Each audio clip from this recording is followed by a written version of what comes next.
Olá, irmãos, graça e paz. Espero que você esteja bem, que o Senhor esteja derramando muita graça sobre a sua vida nesses dias de tanta dificuldade, de tanta privação. Estamos com saudade dos irmãos, mas cremos que o Senhor está no controle, no domínio de todas as coisas e que todas as coisas cooperam para o bem daqueles que amam a Deus e que foram chamados segundo o seu propósito. Hoje nós vamos continuar com a nossa segunda aula tratando desse assunto tão importante, a doutrina da salvação, falando sobre a esquecida salvação em nossos dias. E vamos continuar exatamente de onde paramos na aula passada, quando nós mostramos que todas as coisas elas orbitam em torno da cruz de Cristo. Por exemplo, quando nós falamos do sacrifício de Cristo, a palavra da cruz é o Evangelho. A cruz é o fato redentor central. A reconciliação com Deus. É de lá que vem o perdão eterno, o poder de Deus, o triunfo sobre as potestades. É o julgamento escatológico que já ocorreu. A cruz identifica quem são os amigos e inimigos do Evangelho. A cruz é escândalo para o mundo. É por meio da cruz que ocorre a morte da natureza carnal. É por meio da cruz que toda a criação será redimida. É por meio da cruz que ocorrerá a glorificação dos salvos. Mas uma coisa que precisa ser identificada quando nós falamos de salvação é que nem todos que estão na igreja de fato serão salvos. Nem todos que estão na igreja, de fato, são salvos. E nós temos muitas menções bíblicas disso. Você lembra do ensino de Cristo, né? Quando o agricultor estava dormindo, o inimigo veio e semeou o joio, e o joio cresceu junto com o trigo. É joio e trigo no mesmo campo. E alguns discípulos identificam o joio e dizem assim, vamos arrancá-lo. E Cristo diz, não, deixa ele ali. Ele foi plantado porque você estava dormindo. Se não tivesse dormindo, não tinha sido plantado. Mas, já que está ali, não arranque não. Porque se arrancar, você vai machucar o trigo. Então, deixe lá que no tempo certo, o ceifeiro virá e ele vai separar o joio do trigo. Porém, tem um texto muito específico que eu queria compartilhar com você agora, que se encontra em Mateus. Mateus capítulo 7, do versículo 13 e 14, que diz assim, entrai pela porta estreita, larga é a porta, e espaçoso o caminho que conduz para a perdição, e são muitos os que entram por ela. Porque estreita é a porta, e apertado o caminho que conduz para a vida, e são poucos os que acertam com ela. Esse é um texto que também tem sido esquecido em nossos dias. Algumas pessoas usam o seguinte argumento. Pastor, vai ter mais gente no céu do que no inferno. Por quê? Porque Deus é vitorioso. Cristo venceu na cruz. Se tiver mais gente no inferno, quer dizer que o diabo ganhou essa guerra. E esse é um argumento extremamente pobre, pueril e desprovido de fundamentação bíblica. Sabe por quê? Porque essa questão da salvação do ser humano não é uma questão que diga respeito ao diabo. É uma questão que diz respeito ao ser humano. Quem ganha e quem perde nisso não é Deus, não é o diabo, é o ser humano. Veja, em primeiro lugar, o inferno não é a casa do diabo. O inferno é a prisão do diabo. Nós temos isso no Evangelho de Mateus. O inferno não foi criado para ser a casa, a moradia. Não, Efésios capítulo 6 nos diz que a casa do diabo é esse mundo. Ele é o príncipe das potestades do ar. Ele habita aqui, nas regiões celestes. Então a casa do diabo é esse mundo. O inferno é a sua prisão. Então, primeira coisa, o diabo não tem essa liberdade de entrar no inferno e sair do inferno na hora que quiser, do jeito que quiser. E o diabo não está lá no inferno com um tridente, sabe, espetando as pessoas condenadas. Não, o inferno é uma prisão para o diabo. Tanto é que quando Cristo andou na terra, os demônios se manifestaram e algumas vezes disseram: Senhor, não nos julgue antes do tempo, não nos mande para o inferno.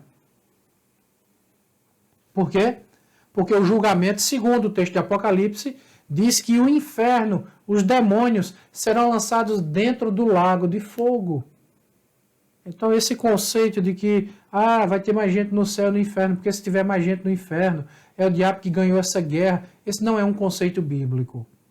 Esse é um conceito que talvez tenha relação com o espiritismo, talvez tenha relação com o budismo, com o hinduísmo, sabe? É uma crença popular, mas não tem fundamentação bíblica. O que Cristo disse é o que está escrito na palavra de Deus. E o que está escrito na palavra de Deus é que o caminho que conduz à perdição, ele é largo e espaçoso, e são muitos que entram por ele. O caminho da salvação, ele é apertado e estreito, é uma trilha apertada. E são poucos os que entram por ele. Por isso, nós podemos dizer biblicamente que no final da história da humanidade, e nós dizemos isso com tristeza, existem mais pessoas condenadas do que pessoas salvas. E eu quero mostrar aqui pelo menos 4 coisas nesse texto que nós acabamos de ler, Mateus capítulo 7, que mostram a diferença entre esses dois caminhos. Esses dois caminhos são diferentes em sua aparência. Veja que o caminho que conduz à condenação, ele é largo. E o caminho que conduz à salvação, ele é estreito. Portanto, são diferentes em sua aparência. Esses caminhos também são diferentes em seu destino. Um caminho, que é o da perdição, que é largo, ele conduz à perdição. E o outro caminho, que é estreito, conduz à vida. Uma terceira diferença é que esse caminho também é diferente em seu tráfego. Eles são diferentes porque o caminho largo, que conduz à perdição, ele é trafegado por muitas pessoas. São muitos os que entram por ela, por essa porta, e caminham por esse caminho. E o que conduz à vida é um caminho estreito e são poucos. Então esse caminho é diferente em sua aparência, eles são diferentes em seus destinos, eles são diferentes em seus tráfegos, mas eles também são diferentes em sua apresentação. E nós temos isso agora a partir do versículo 15. Veja, o texto que nós lemos foram os versículos 13 e 14, e a partir do versículo 15, Cristo continua tratando desse assunto sobre os dois caminhos, e Cristo diz o seguinte: eles não são apenas diferentes em sua apresentação, em sua aparência. Eles não são diferentes apenas em seu destino.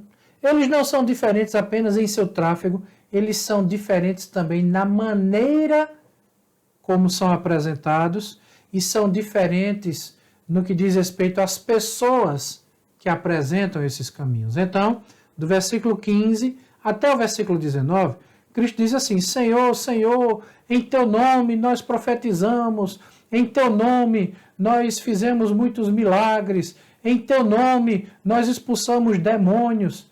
Veja, irmãos, o que é que nós temos aqui nessa passagem bíblica, em Mateus capítulo 7, do versículo 15 até o 29, e eu quero chamar a sua atenção especificamente para aquilo que está escrito no versículo 21, que diz assim: nem todo o que me diz Senhor, Senhor, entrará no reino dos céus, mas aquele que faz a vontade de meu Pai, que está nos céus.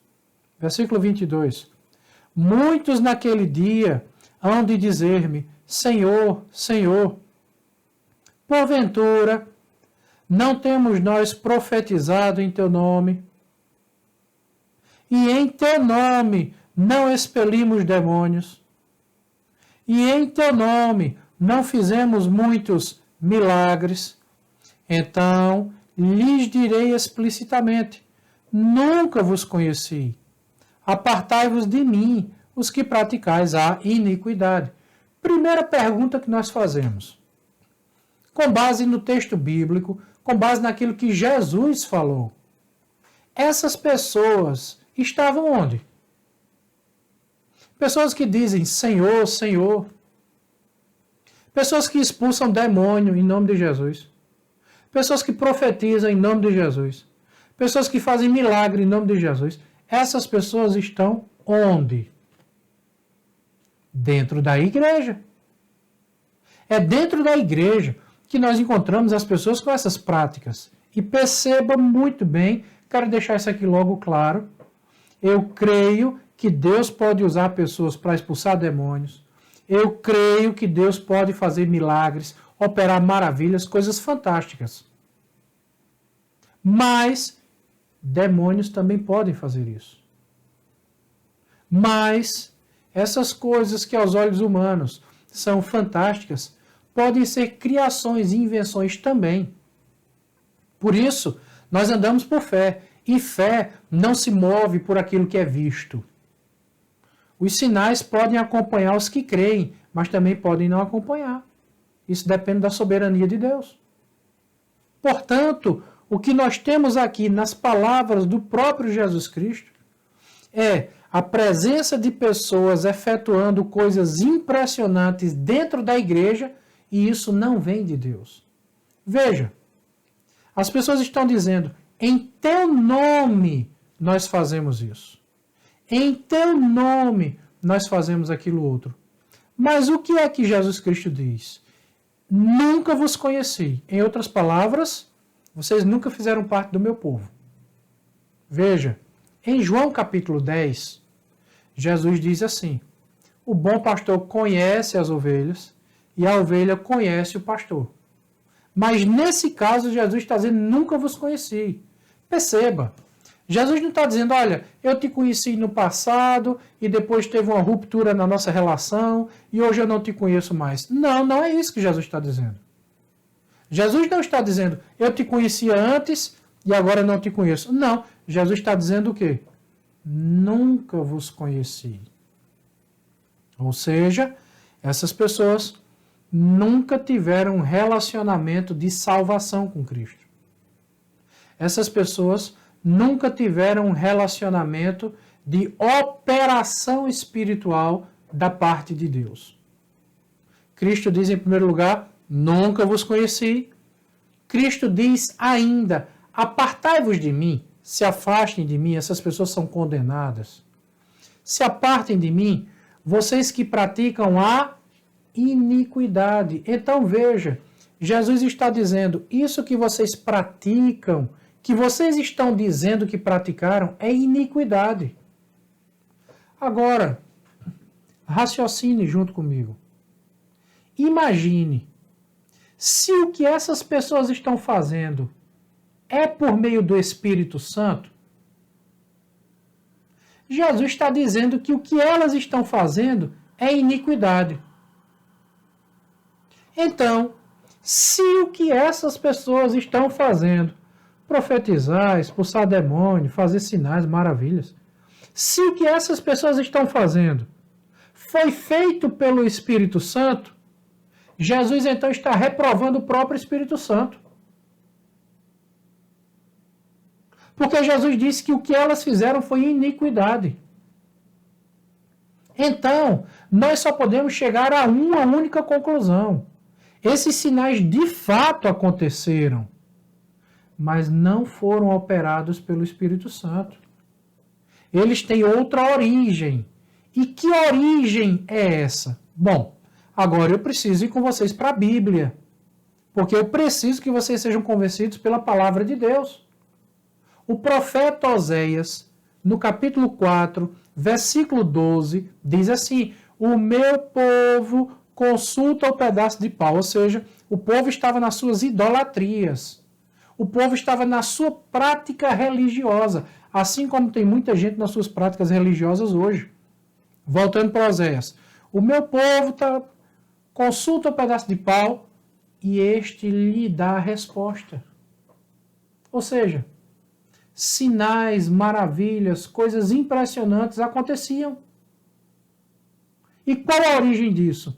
Deus diz ao profeta Oséias, porque um espírito de prostituição foi enviado para enganar o povo. É o mesmo caso que nós temos aqui nas palavras de Jesus Cristo. Então nós temos Oséias 4:12 dizendo isso, e nós temos agora Mateus capítulo 7, dos versículos 21 até o 23, dizendo isso. Muita gente na igreja, Senhor, Senhor, Senhor, em teu nome nós profetizamos, em teu nome nós expelimos demônios, em teu nome nós fizemos muitos milagres, muitas maravilhas, coisas impressionantes. E Cristo está dizendo, em primeiro lugar, vocês nunca foram salvos. Em segundo lugar, vocês continuam condenados, apartai-vos de mim. Em terceiro lugar, isso que vocês fizeram não tem parte comigo, não tem parte com Deus. Não foi o Pai, não foi o Filho, nem foi o Espírito Santo. Vocês praticaram iniquidade.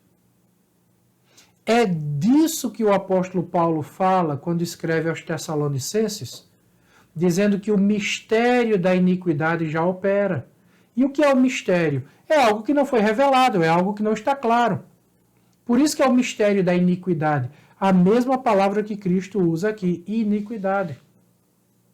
Por quê?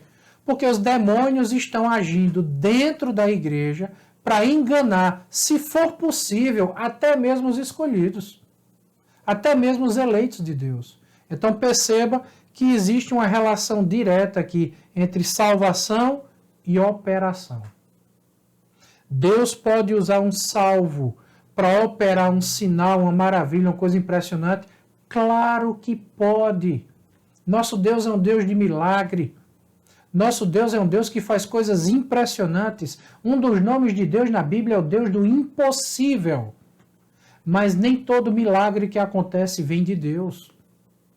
Lembre do caso de Jó, quando Satanás fez fogo cair do céu. E o servo, quando vem dar a notícia para Jó, diz o quê? Fogo de Deus caiu do céu. Satanás agiu de uma maneira tão impressionante que deu a entender que era Deus. Então nós precisamos ter muito cuidado com sinais e maravilhas, porque eles podem vir de Deus, mas também podem não vir. As pessoas se aproximaram de Cristo e disseram assim, Senhor, mostra-nos um sinal. E qual foi a resposta de Cristo? Uma geração má e adúltera pede um sinal. Mas nenhum sinal lhe será dado senão do profeta Jonas. Em outras palavras, quando nós queremos andar atrás de milagres e maravilhas e atrás daquilo que é visto, isso quer dizer que nós nos tornamos uma geração má, nós adulteramos, adulterar significa mudar o estado original. Nós adulteramos o princípio da nossa fé e nós prostituímos a nossa crença. Isso é muito sério. Nós devemos orar por milagres? Claro que sim. Nós pedimos a Deus que Ele faça coisas impressionantes e opere maravilhas? Claro que sim. Mas acima de tudo isso, nós oramos pedindo que a vontade soberana de Deus seja feita. Ele é o Deus soberano, Ele é o Deus que tem domínio sobre todas as coisas. E não apenas isso, Ele é o Deus que tem a compreensão de todas as coisas. Ele compreende as coisas melhor do que qualquer um de nós. Ele compreende as coisas melhor do que todos nós juntos.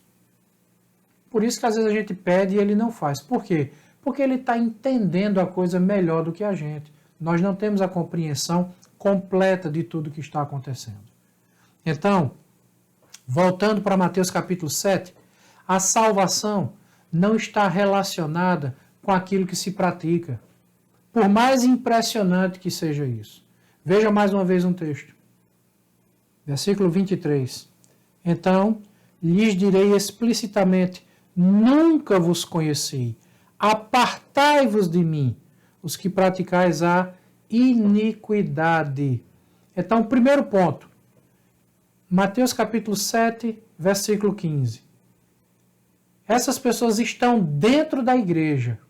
Elas têm aparência de uma coisa, mas não são. Têm aparência, mas não têm conteúdo. Segunda coisa. Mateus capítulo 7, do versículo 16 ao 18. Pelos frutos são conhecidos.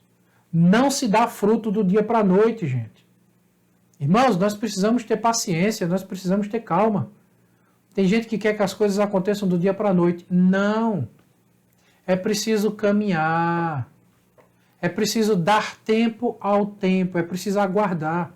Pelos frutos os conhecereis.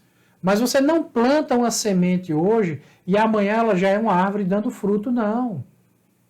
Espere o tempo, espere o crescimento, espere para ver se essa árvore vai frutificar. Em terceiro lugar, Mateus capítulo 7, versículo 19. Esse tipo de gente não ficará sempre no meio da igreja. E isso está de acordo com 1 João, capítulo 2, versículo 19, quando João diz assim: saíram do nosso meio porque não eram dos nossos. Gente, nós precisamos saber esperar. Uma árvore não dá fruto do dia para a noite.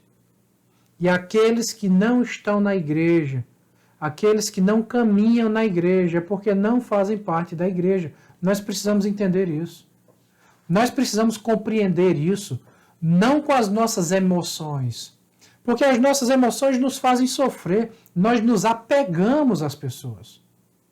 Nós passamos a amar as pessoas. Nós passamos a considerar as pessoas. E quando as pessoas saem, nós sofremos por isso. Porque muitas vezes nós somos traídos pelas nossas emoções. E o que é que Cristo está dizendo aqui nesse texto? Versículo 19. Essas pessoas não ficarão para sempre na igreja. Isso está de acordo com 1 João 2,19. Em quarto lugar, capítulo 7, versículo 21. Aqui nós começamos a encontrar os primeiros frutos verdadeiros de quem é salvo. E o primeiro fruto é que essa pessoa faz a vontade do Pai. Irmãos, os verdadeiros frutos, os verdadeiros sinais que acompanham a vida de alguém que é salvo, não são milagres, maravilhas, expulsar demônio, profetizar, não. Esses não são os frutos verdadeiros de quem é salvo. Os frutos verdadeiros, em primeiro lugar, veja mais uma vez, é fazer a vontade de meu Pai que está no céu. Isso é o que a palavra de Deus nos ensina. Aquele que faz a vontade do meu Pai. Em primeiro lugar, a primeira marca de alguém que realmente é salvo é submissão à vontade de Deus. O verdadeiro salvo se submete à soberania de Deus. Deus é soberano. Ele tem controle sobre todas as coisas. Pai, eu quero fazer a tua vontade. Cristo diz isso aqui. Cristo já tinha dito isso na oração do Pai Nosso. Seja feita a tua vontade, assim na terra como no céu. Essa é a primeira marca do verdadeiro salvo. Ele se submete ao Pai.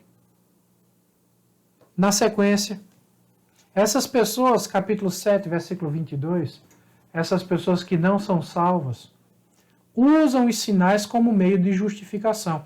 E aqui nós voltamos para o mesmo ponto que foi tratado na primeira aula, que é o moralismo, que são as práticas religiosas. Essas pessoas usam o seu moralismo. Olha, eu uso manga comprida, sabe? Meu cabelo é curto, tenho o tamanho do bigode, eu pago conta em dia, eu sou um homem de palavra, eu trato bem minha esposa, né? Eu trato bem meus vizinhos, eu sou um homem direito. Essa mensagem moralista tem uma relação com o evangelho da salvação. Ainda, o que é que nós temos? Pessoas que cumprem suas obrigações religiosas. Eu chego na igreja na hora certa, sabe? A igreja tem um bom nome. Essas obrigações religiosas, como o próprio nome diz, são obrigações. O servo que só faz aquilo que é mandado é um servo mau, infiel. É isso que Jesus Cristo diz. Se você só faz o que é mandado, qual o proveito nisso? Está fazendo o que é obrigação. Isso não justifica ninguém. Então, alguém quer se justificar por obras da lei, alguém quer se justificar porque é bonzinho demais. Gente, deixa eu dizer uma coisa aqui para você. Deixa eu dizer isso aqui para você. pessoas que parecem ser muito perfeitinhas. Desconfie dessa perfeição. Desconfie. Porque um dos princípios da teologia bíblica é a doutrina da depravação total. A Bíblia mostra grandes homens de Deus fazendo coisas tão feias. Nós temos Davi, era um homem que tinha sangue nas mãos, fez coisas tão terríveis. Salomão, o homem mais sábio que já existiu, foi participar de cultos religiosos pagãos em cima dos montes. Sabe, nós temos o apóstolo Paulo em alguns momentos tendo um momento de ira ali com Marcos e quer se separar de Marcos. Nós temos João Batista, o maior de todos os profetas, entrando num momento de dúvida. Mandou perguntar a Jesus, de fato tu és o Cristo? São as fraquezas humanas, as debilidades com as quais nós temos que lidar. As minhas fraquezas, as suas fraquezas. Irmãos, nós somos dependentes, nós somos descendentes de Adão. Nós temos os pés de barro.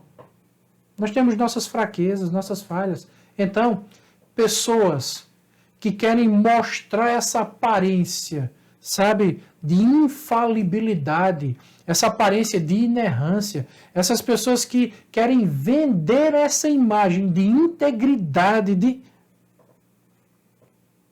desconfie. Desconfie. Quando, usando um ditado bem popular aqui no Nordeste, quando a farofa está bonita demais, a gente desconfia da feijoada. Então, a Bíblia fala das mazelas do ser humano, das feiuras do ser humano que são tantas.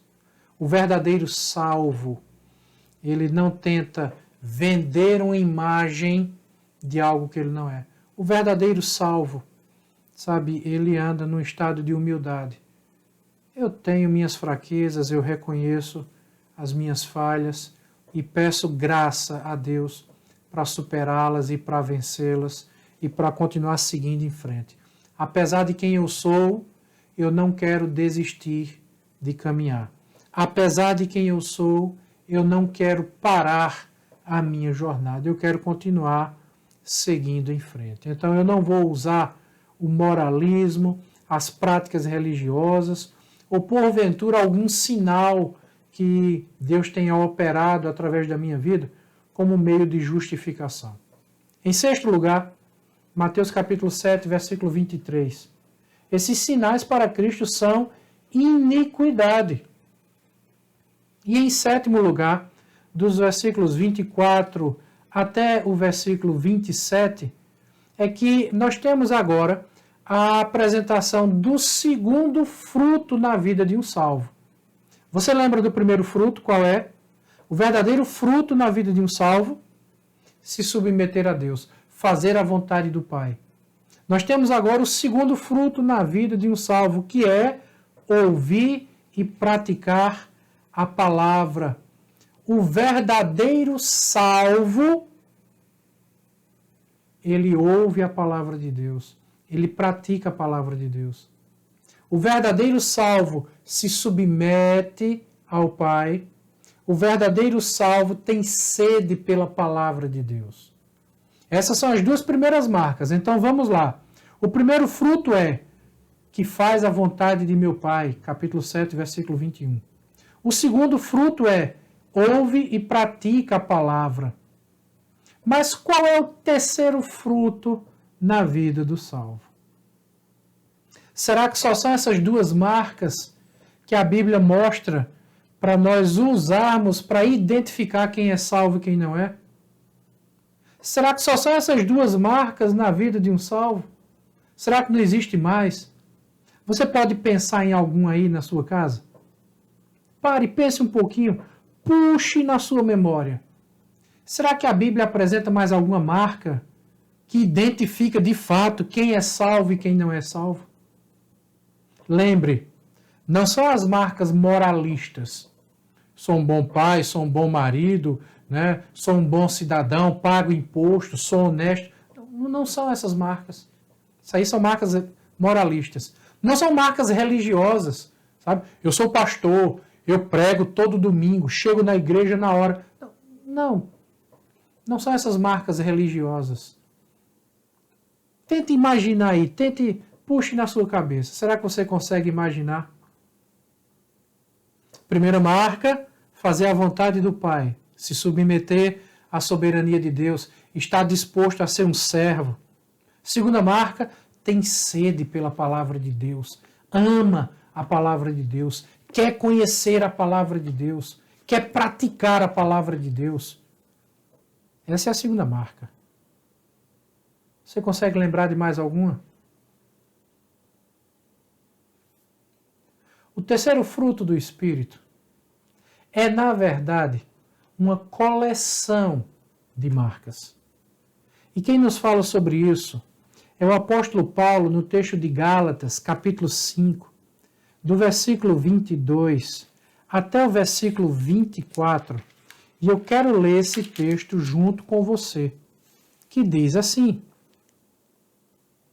mas o fruto do Espírito é amor, alegria, paz, longanimidade, benignidade, bondade, fidelidade, mansidão, domínio próprio.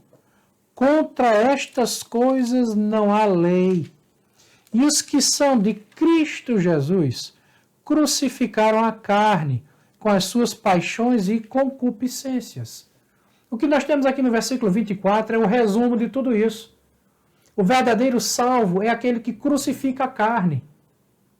É aquele que enfrenta essa luta da carne com o espírito. Mas ele busca sempre crucificar a carne. É como o apóstolo Paulo diz lá em Coríntios: fazei, pois, morrer a vossa natureza humana, a vossa natureza carnal. É a natureza pecaminosa. O verdadeiro salvo, ele luta contra a sua natureza. Ele ama quando não é amado. E o que é o conceito de amor? Amor não é um mero sentimento. Vá para 1 Coríntios capítulo 13 e você encontrará naquele texto as marcas do verdadeiro amor. O amor tudo sofre, tudo espera, tudo suporta. O amor não arde em ciúmes, o amor é longânimo, é paciente, é benigno, não se exaspera. Então a primeira marca que nós temos aqui é o amor. A segunda, a alegria. E a alegria não é loucura, não é você sorrir quando está sofrendo. Nós choramos. Paulo também diz: alegrai com os que se alegram, chorai com os que choram. Essa alegria aqui é a capacidade de não perder o contentamento e a motivação pelo fato de ser salvo. Lembra do Salmo 51? Davi disse assim: restitui-me a alegria da tua salvação. Essa alegria é o estado de contentamento, não pelas coisas que acontecem nessa vida, nesse mundo, mas é o estado de contentamento por quem Deus é, pelo que Deus faz, pela forma como Deus opera. É você sentir contentamento em Deus, mesmo no meio de uma quarentena, de um isolamento social, mesmo diante de crises econômicas. Ainda assim, você sente contentamento em Deus, é alegria. Em terceiro lugar, paz. Paz com Deus. É você ter paz, acesso, livre acesso a Deus. Longanimidade. Longanimidade é ter um ânimo longo, é ser perseverante. Benignidade é você ter uma natureza bondosa, é você não querer desejar o mal. E bondade é a prática. Você não apenas não deseja fazer o mal, como você não pratica o mal, você procura praticar aquilo que é bom. Fidelidade. Você não é apenas alguém que tem fé, você é alguém que pratica essa fé. Você é alguém que é fiel. Mansidão. O exemplo que eu sempre utilizo: meu pai tinha uma fazenda que tinha um boi, o nome desse boi era Mimoso. Era um boi muito grande. E esse boi tinha uma força assim que era uma coisa impressionante, era descomunal. Mas nós começávamos a alisar esse boi. e ele ia se deitando e se deitava no chão e botava as patas para cima, parecia um cachorrinho sendo alisado. Então, mansidão é você não usar a força que tem. É você ter força, mas você não usar. Por isso que a mansidão está relacionada com domínio próprio. É você saber se controlar. É você saber se segurar. O exemplo que eu utilizo aqui é que em Gálatas capítulo 5, nós não temos os frutos do Espírito. Não, não está no plural, está no singular. É um fruto só. É como aqui na nossa região nós temos a laranja cravo, né? Que em algumas partes do país chama de tangerina. É como a laranja cravo, que é uma única fruta composta por vários gomos. São várias partes da mesma fruta.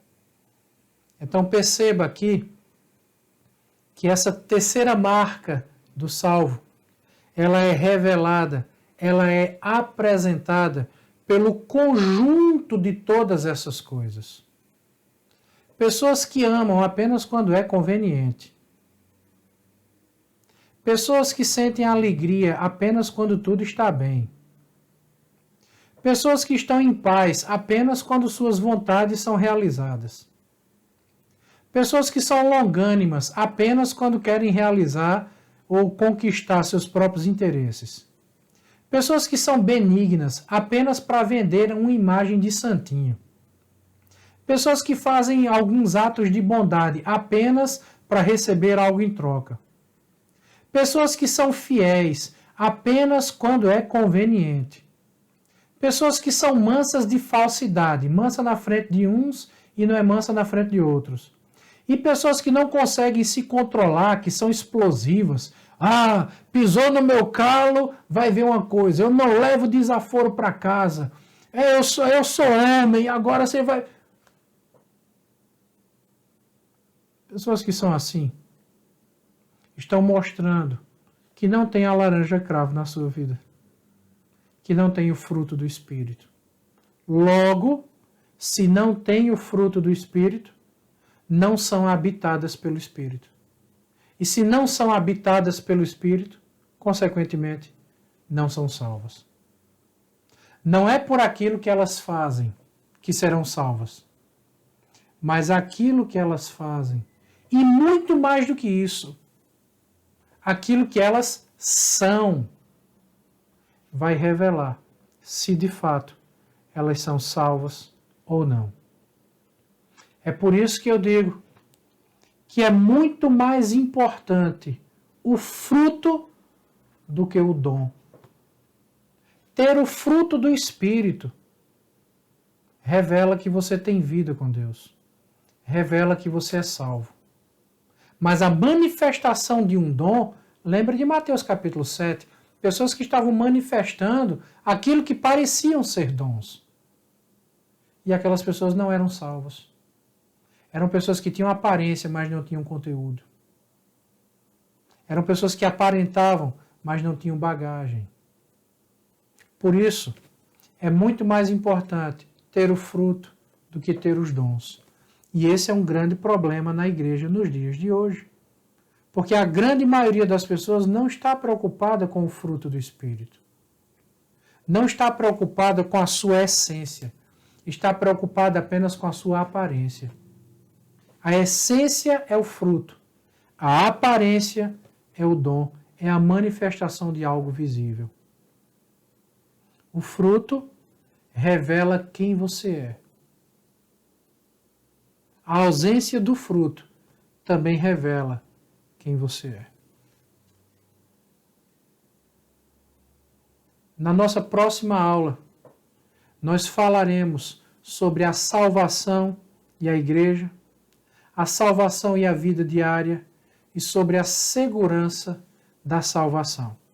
Nós começaremos a tratar, a partir da próxima aula, a importância desses aspectos relacionados à salvação na nossa vida e na vida daquelas pessoas que convivem conosco, daquelas pessoas que estão em nosso entorno, à nossa volta. Ore por nós, ore por essas aulas e ore também pela sua própria vida. Nós estamos sendo sondados por Deus. Nós estamos sendo convidados a analisar, a avaliar a nossa própria vida. Somos salvos? Deus te abençoe. Receba um grande abraço, um cheiro no coração. Você é salvo?